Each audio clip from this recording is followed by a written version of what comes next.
Hello. Hey guys, it's Benno. How you bloody going, mate? Basically, this is just a quick video. Not even really like a recap. I'll get around to that. I guess first and foremost, just sorry this video is a bit delayed. I got back about 2 weeks ago. Landed, was sick for 2 days. My missus then got sick and I got better. And then about 3 days later, she passed it back to me. And yeah, it basically came back too fast, too furious for me, and knocked me on my ass. I was in bed for a good 4 or 5 days there, so I'm still, I might run out of breath. It was a lung infection. You don't give a shit. You're here for the Halo. Basically, I guess this video is just to answer a couple of questions the community had. I put a post on the Facebook group, just asking for any questions and a little tweet out. So I have them on my trusty cellular phone. So let's get right into it. Basically, first question, Ali. I don't want to start pronouncing last names because I'm going to do it wrong. So Ali asked me to talk about sticking together, even if you are getting stomped on. It takes time to get good as a team. ANZ needs to learn that. Yes, they do. 100%. Basically, what Ali's asking me to expand on is the fact of why people why stick together, even if you may feel like you're sort of outgrowing your teammates and you're moving forward. Obviously, there is a limit, and if you are getting better offers, there is certain situations where you should definitely try and improve yourself as a player. Everyone's sort of in it for himself. Sorry about that. So basically, the reason you need to stick together to improve, Halo in general has a limit on how much an individual can achieve, especially pretty much from Halo 3 onwards. There's always been this sort of individual skill cap that was quite not easy to reach. There is obviously standout players, but you can sort of hit that level you need to be at, and then from that point the individual skill doesn't really carry you too much further. Teams with better teamwork will simply outclass you and outgun you together. Doesn't really matter how consistent or great your shot is when you're getting shot by two people. So yeah, basically, the more you stick together, the more familiar you become with teammates. You know how they play, they know how you play. The biggest thing we've found, because it's kind of fresh in our minds, because when we went over to the champs, obviously we played with Junior instead of Hef, due to the unfortunate incident with Hef's hand. So we kind of had to take a step back and go back to basics in a way, and learn. Obviously, we had to communicate how we're going to push, and that's just something that you start to learn over time when you play with the same people. You start to learn things to do in game that don't need to be said. A lot of things like when to push, when you need help, if you are pushing, little things like that. Like you do form that sort of second nature to know when that's actually going to happen with your teammates. So it's obviously just it's gonna make you look like a better player when you play with the same people, and it's also going to help you learn the game and understand a lot more. So that's it. Next question. Sorry guys, I don't know if I already said it, but I'm sick. I might run out of breath really easy. Ring the ambulance if you see me on the floor. Okay, next question. Brad Piper. Talk about being time efficient on the map. I'd love to hear your take on it. Okay, so basically what Brad's talking about, efficiency is a big thing in Halo. So basically, I guess the best way to put it would be, if you're sitting, Colosseum's a really easy example because it's a symmetrical map. If you're sitting in your base, Colosseum flag, if you're sitting in your base and you're getting kills, waiting for them to come to you, you then have to push up to halfway to the map. By that point they've already spawned and you have to kill them again. And then when you kill them, you push in and you have to kill them one more time. Then you can get a flag out.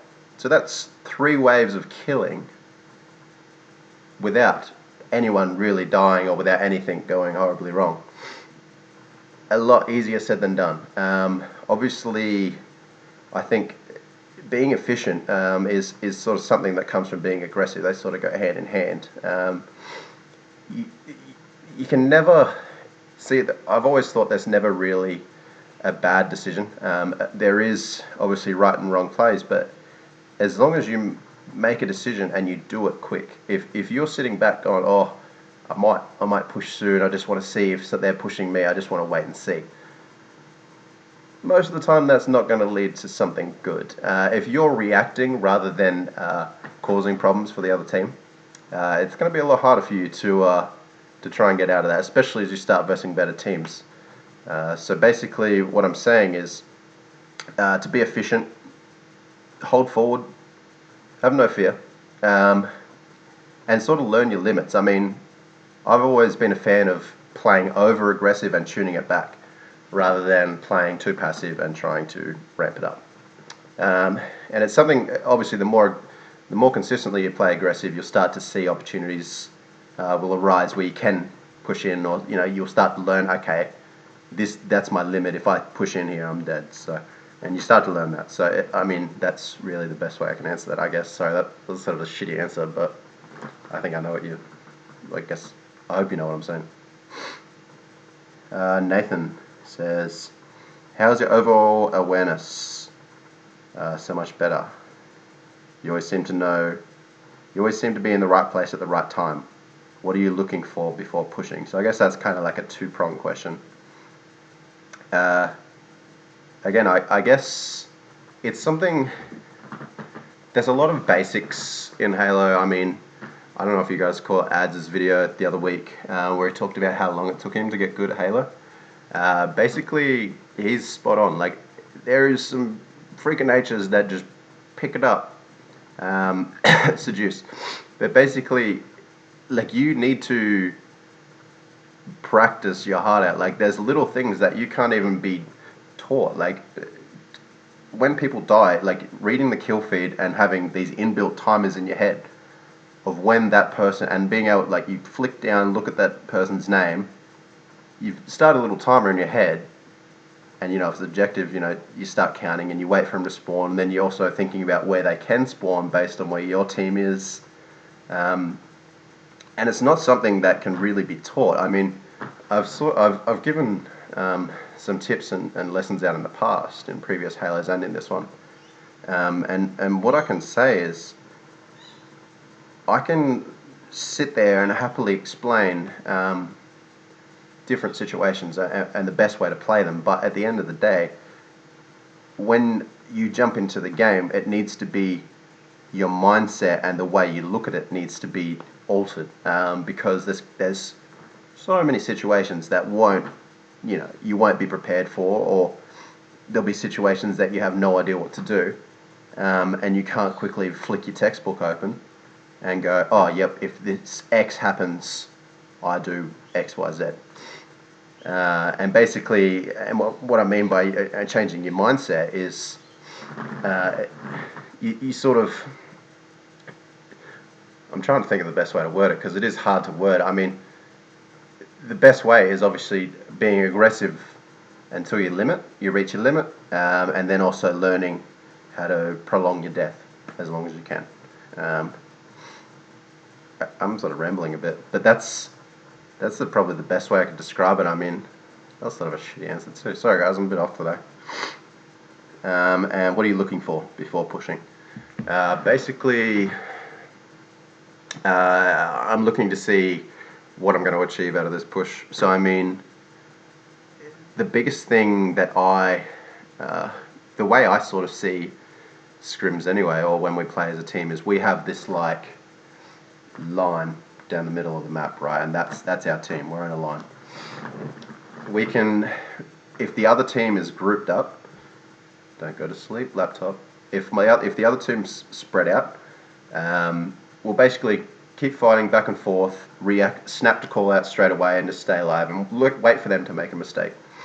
And basically, once we get a pick, there'll be an opening on the map where we can push where they can't see. Basically, we take that advantage, that mistake they've made, and we push and we start to collapse. We cut out their angles, and eventually they die. And that's the best way to look at it. I mean, hero plays don't really get you anywhere. I mean, I've never really been a flashy player. I've always sort of been like the consistent play standard. You don't need to do anything fancy to win games. You don't have to pull out no scopes to beat a team. You simply you look for their mistakes and you exploit them. So I guess what I look for before I'm pushing is where my team is, number one. Number two is the person I'm shooting any relevance in this situation. Am I helping a teammate? Am I cutting an angle off for him? Is this have anything to do with what's actually happening in the map? If the answer is no, I usually will just thrust away and look for something else. Relocate, look for something else to do. Yeah, that's pretty much it. And just to touch on that line again, something we found overseas, well, I found personally, the Americans sort of spread out a bit more, so they have all their bases covered, so it's a bit harder to flank them in a way, which I actually agree with 100%. We sort of grouped up and tried to do these shoulder-to-shoulder pushes where you take little opportunities. It worked quite well, obviously, in previous Halos, but this one's a little different, especially with the thrust. I mean, you can pop around a corner, see two people, and get away, just due to how the mechanics work in this game. So, I mean, and at that point in time, the rest of your teammates can exploit other areas of the maps in a 3v2. So, that's the best way to put it. Okay, next question. Harry, what are the first things... That's disgusting, sorry. Ugh. What are the first things you think about when deciding what to do off respawn? Okay. I do want to touch on respawning. That is something that people don't really take in consideration. I mean, this game's really... it's really fragile. You can domino deaths, and that's something that will lose you the game instantly. As soon as your team starts dominoing, it is so hard to break. And what I mean by dominoing deaths is, let's say I spawn, Plaza Stronghold is a good example. Let's say my teammates are capping bottom mid and I spawn at tram or back green, loop, whatever you guys call it. Most of the time, whoever spawned the tram will just sprint down to tunnel and start helping bottom mid. Now what generally happens is the guy in bottom mid will die, and then I'm running into two people in bottom mid and they've already got the reset, and then I die, and then our spawns are out of sync. My teammate spawns, he starts pushing, I respawn and try and help him, he's already dead. I can't help him again. It's just this domino effect where it's one after the other, after the other, after the other. And basically that's something that really CLG is the only team that I don't see do that. Every other team does that. It is a mistake, and it's really hard to break. It's something that feels unnatural almost coming off respawn. I mean, every other previous Halo I've sort of spawned and sprinted to a teammate or just ran to a teammate in the good old days. And basically, I mean, obviously there is still situations and times when it calls for that, but that's just something that comes with time and experience and being able to gauge how many of the other team are alive, how many of us are alive, and what angles and positions, where the other team's spawning, blah, blah, blah, blah, blah. A lot of thought goes into spawning, so something that people don't really consider enough. Hope that answered your question. Brandon Clues asks, how to know when to push in an American playstyle compared to an Australian one? Okay, so basically the whole American playstyle versus Australian debate, there is a slight difference, slightly, but I mean it's not that noticeable. I think the biggest thing I noticed as soon as I went over there for this game was people just really stay alive more. I mean, it's the whole point of being aggressive, and being aggressive doesn't necessarily mean holding forward until you die.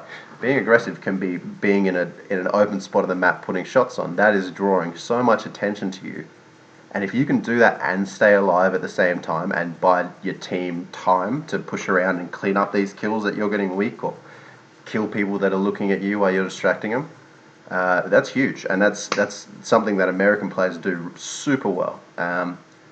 Really good example is Eden Stronghold's Red Window. Obviously, super strong spot. You can watch Catwalk, you can spawn him in tower, you can contest him at Red Nest. You're in perfect positions to set up for overshield. You can go contest camo. List goes on. There's a light rifle. List goes on and on and on. One thing we've noticed, obviously Americans realize that spot is one of the strongest, if not the strongest spot on the entire map.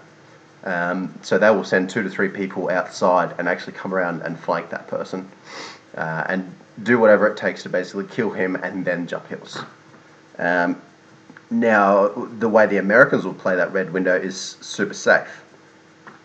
So they let you know that they're in the Red Window, and then they think one step ahead. So they know you're going to be pushing them, and then they basically will back all the way up to, say, Red Plat. And it's just that slight adjustment that makes it so much harder, because that one kill opens up the rest of the map. And it's something that they do in almost every single situation on every single map. And it is hard to play against. Like, it feels like you've really got to work for your kills. They don't sort of get given to you for free. It's a team effort to take people down. So, yeah. Sorry, that wasn't even the question. That was just talking about the playstyle. So, knowing when to push in American versus Australian one. So, biggest thing, like I said, our team sort of adapted the American style where we push in this line. We have a line and we push forward. If one side's weaker than the other, we'll push that harder and play a bit more passive on the other side. Wait for an opportunity.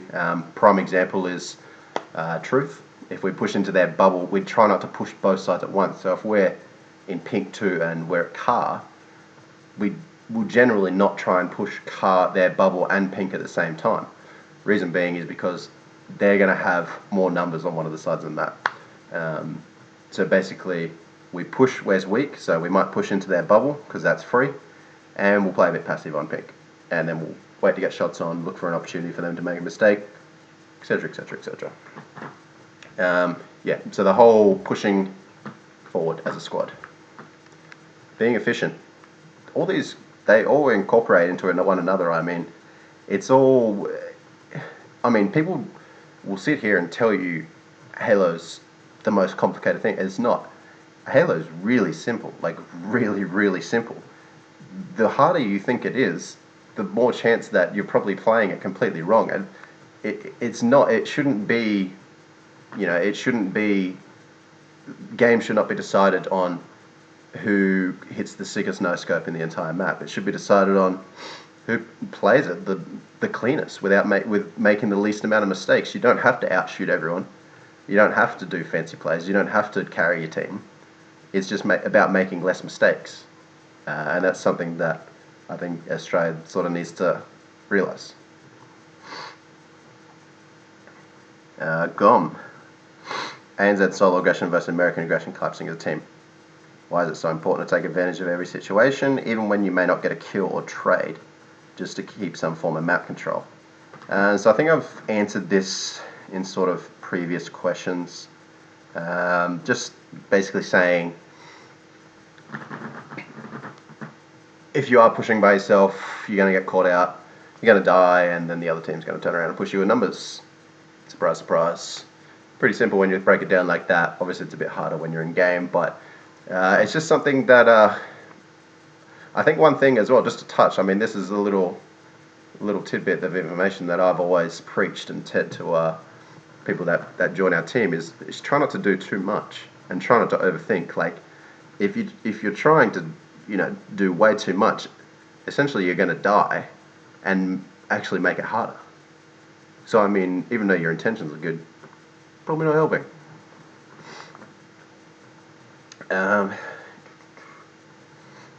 And why is it important to keep the pressure up? So basically, as I was saying before, about if you're aggressive and you get the kills while you're aggressive, you have a better chance of capitalizing on map control, weapon control, taking objectives. Yeah. Aggressiveness is good, man. Really good. So good. That's it. Oh, that's the end of the Facebook ones. Now I've got my Twitter. I haven't got many on Twitter. I think I just got, yeah, so one from in Maniac. When are you coming back to COD? Okay. Something I've thought about. I'm pretty much just waiting for the league announcement for Halo. Wait and see where that takes us. Obviously, Halo's everything that I want to do. I would love to quit my job, play Halo full time, and be able to do it and get away with it. Fortunately, I can't. So at this point in time, I mean, if COD is going to have an active scene while Halo's sort of in a bit of a slump with the whole Australia no league, I mean, with my limited time, I'll see what I can do in COD.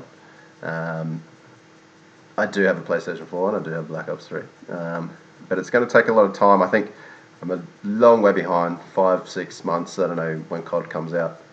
And that's a lot of time. I mean, even your basics of learning map callouts, little things like that. And I mean, the league's 2 weeks away.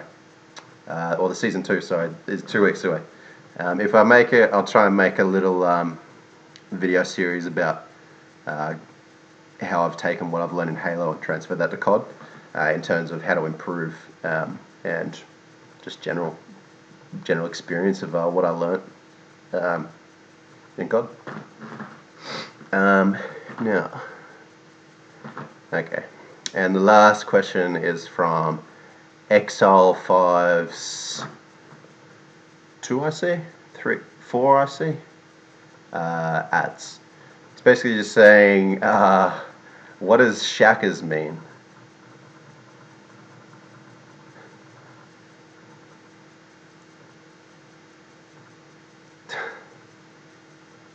You win, man. You win, bro. That's pretty much it, guys. I'll let me know. Obviously, I've got a fucking toilet cam webcam.